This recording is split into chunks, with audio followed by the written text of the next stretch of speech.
Welcome back. Buried in a pub car park is hardly a fitting end for an English king, even if he is one of the most notorious. But that's exactly where Richard III ended up, according to scientists who confirmed the identity of the 500-year-old remains today. This from the BBC's Jeremy Cook. A long-lost English king. Richard III, killed leading his army against Henry Tudor 527 years ago. But over the centuries, the location of his grave has become a mystery. Archaeologists began their search for Richard last summer, more in hope than expectation. Despite all the anticipated difficulties, within hours of this first trench being dug, there was a breakthrough. Human remains found in this grave. The skeleton was largely intact, but the grave crudely dug. There was no coffin, but there was evidence that the hands had been bound. And so the question, was this once a King of England? Ladies and gentlemen, it is the academic conclusion of the University of Leicester that beyond reasonable doubt, the individual exhumed at Greyfriars in September 2012 is indeed Richard III, the last Plantagenet King of England. The evidence is overwhelming. Study of the bones revealed they were from a young man of slender build. Then there was the pronounced curvature of the spine, all consistent with contemporary descriptions of Richard. The bones also contained DNA successfully matched to the king's known living descendants. A horse! A horse, my kingdom for a horse! England's last warrior king has not been judged kindly by history.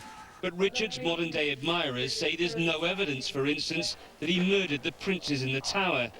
And they want a re-examination of the king and his legacy. The Pakistani girl shot in the head by the Taliban for going to school has spoken publicly for the first time. Malala Yousafzai took just 24 hours after having surgery to repair her skull with a titanium plate and get an implant to help her hearing. My mission is the same, to help people, and I would do that. The 15-year-old's become a symbol for girls to be educated since being shot while on a school bus in October in Pakistan. She's also released a video announcing the launch of the Malala Fund to help all children get an education. A boy set to celebrate his 6th birthday this week has been freed after a 6-day hostage drama in America. The boy's been reunited with his mother after an FBI team stormed a bunker in Alabama and shot dead his kidnapper. 65-year-old Jimmy Lee Dykes grabbed the boy off a school bus after shooting the driver dead. Students at a Catholic high school in New Jersey are embracing a no swearing pledge introduced by a teacher. Initially, only the girls were asked to make the promise, but after a backlash, the boys joined in. Here's the ABC's Lucy Yang.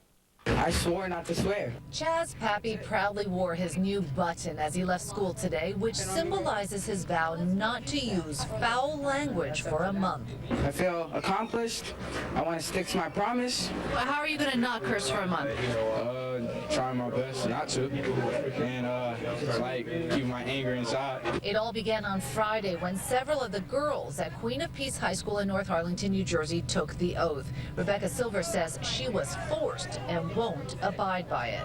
Personally, I think it's sexist they expected the girls to go first and then to influence the guys. However, Michelle Mohi is trying to honor the vow, but admits it's hard. I slipped a couple times and I was like, oh, I don't know what he heard me. But I did pretty good. I'm pretty proud of myself. With so many asking, what about the boys? We're told the school today had another swearing-in ceremony for the boys and any other girls who wanted to join.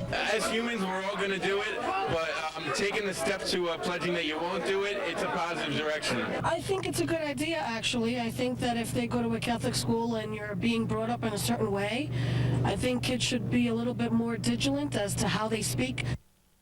I think she was looking for diligent there, and if no swearing wasn't enough, the school also has polite zones near the chapel and main office.